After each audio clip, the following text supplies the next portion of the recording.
Sa higpit ng kompetisyon ng motorcycle industry sa Pilipinas, merong dalawang motorcycle manufacturer na masasabi nating nangunguna pagdating sa sales. Ito ay ang Yamaha at Honda. Hindi natin may pagkakaila na sa Pilipinas ay nangunguna ang small displacement scooter na may gulay board. Bukod kasi sa mas mura ito, ay sobrang tipid pa sa gas at madaming pwedeng paglagyan ng luggage dahil meron itong spacious footboard. Pag-usapan natin ang isang scooter na kahawig sa Yamaha Aerox 155. Tinaguran itong The Little Aerox at nabibilang sa 125cc scooter category ng Yamaha.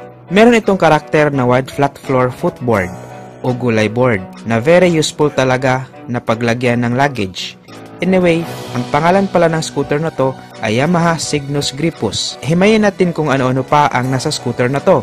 Pero bago ang lahat, ay huwag kalimutan mag-subscribe at i-hit na rin ang notification bell icon para lagi tayong updated sa motorcycle news and reviews. Paki-like na rin ang ating video bilang suporta. Suportahan po natin ang kapwa Filipino YouTuber. Maraming salamat po. By the way, tinagurian pala itong The Baby Aerox dahil ang pormahan ng headlight o front fairings ay may hawig sa Yamaha Aerox 155. Meron itong exact 124 cubic centimeter engine displacement, 4-stroke single-cylinder, single overhead cam with 4 valves, liquid-cooled at fuel-injected, naka-blue core na signature na kay Yamaha, so kapareho lang ang engine characteristic ng 125cc scooter ng Yamaha dito sa Pilipinas. Medyo advanced lang ang scooter na to dahil meron siyang VVA o Variable Valve Actuation, na kung sa atin sa Pilipinas ay 155cc displacement pa lang ang naka-VVA. Compression ratio ay 11.2:1. Pagdating naman sa kanyang maximum power ay 12 horsepower at 8,000 RPM. Maximum torque ay 11 Nm of peak torque at 6,000 RPM. Ang kanyang fuel tank capacity naman ay 6.1 liters at ang kanyang fuel accessibility ay nasa harapan just like Mio Gravis. Set height ay nasa 785mm. Ground clearance ay 125mm. Ang kanyang tire size naman ay 120x70 with 12-inch mag size sa harap at 130x70 with 12-inch mag size naman sa likod. All tubeless.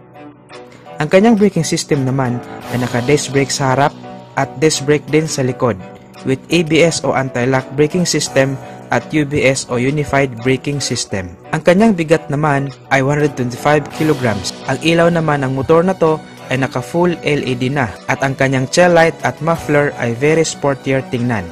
Very wide na din ang kanyang underseat compartment na kasya na ang isang full face helmet.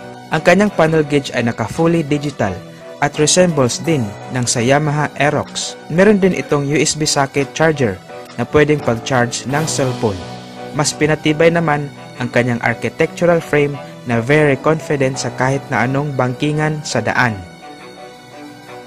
Ang price naman ng motor na to ay nasa 357,500 Japanese yen at ang WGP 68th anniversary ay nasa 368,500 Japanese yen.